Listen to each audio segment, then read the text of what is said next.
By way of introduction, I am Clarissa. I am Coco's favorite grandchild. Oh, okay, fine. One of her eight favorite grandchildren. Never done this before, so bear with me. Right. Sorry.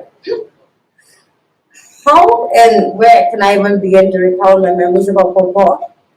Um, she was wife, mother, grandmother, great grandmother. She was all that and so much more. Someone today said grandparents' relationships are very different with grandchildren are very different than what they have with their own children. And I think that's really, really true. As my grandmother, I've been really fortunate to have a lot of good memories with her, more than I can share. But I'll share some. I remember spending a lot of summer holidays here, during holidays, growing up here, and Popo was very active. So she used to go for like hygiene in the morning. So I would wake up, get dragged to that, and probably explains why I still don't like yoga today because it's too chill.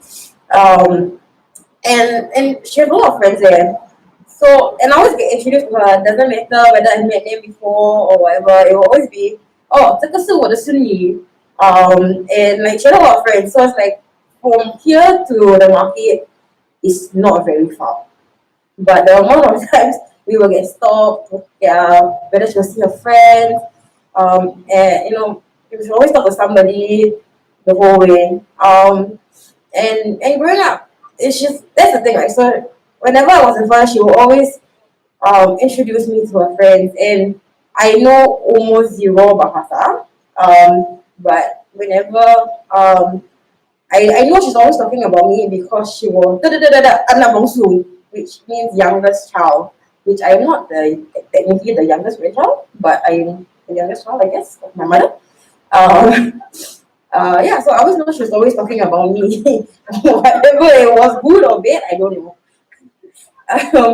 And even in her later years, when like she couldn't walk and she was still in the hospital, in and out, she would, get to know the nurses, get to know her ward mates, and she always be like, "Oh, it's my granddaughter," to the nurses, to the air stewardess. When they would come in and be like, "Oh, so pretty," the air stewardess.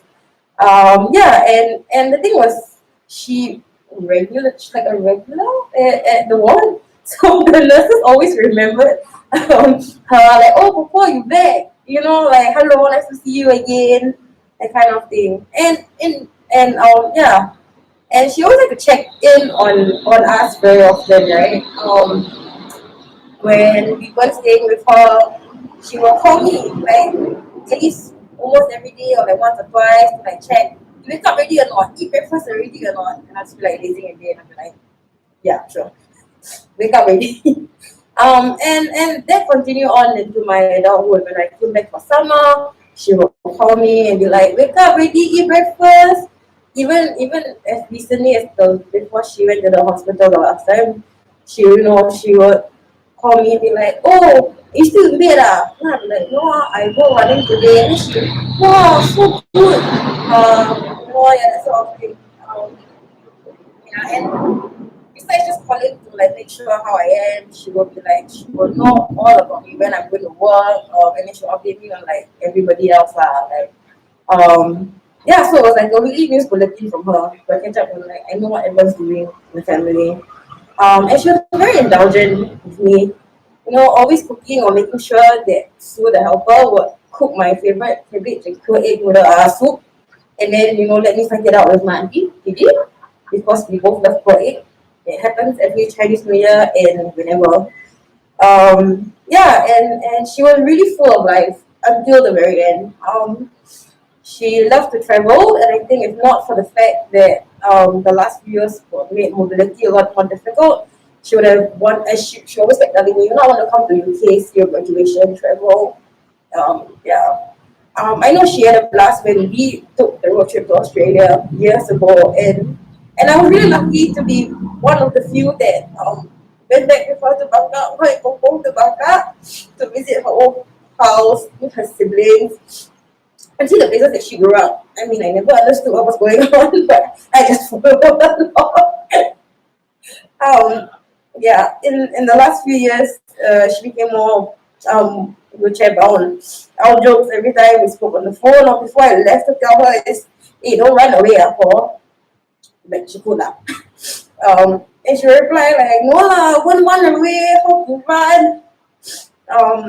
And one of the things I remember before, one of the last few times I saw her, I said, the usual, don't run away, Paul.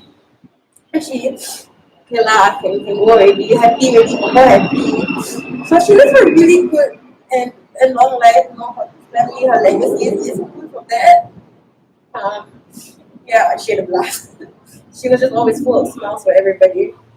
Um, I'm really thankful for the time that we've had together, no matter how short it was.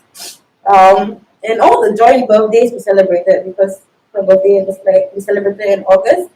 So we celebrated with me, with Zach and Ashley, my other two cousins. And like, there's always the laughter, the jokes, and the unwavering support to let me be me, even though me in public is quite weird. Like I like to dance around and all that. But she gets a kick out of it and I enjoy doing it for her.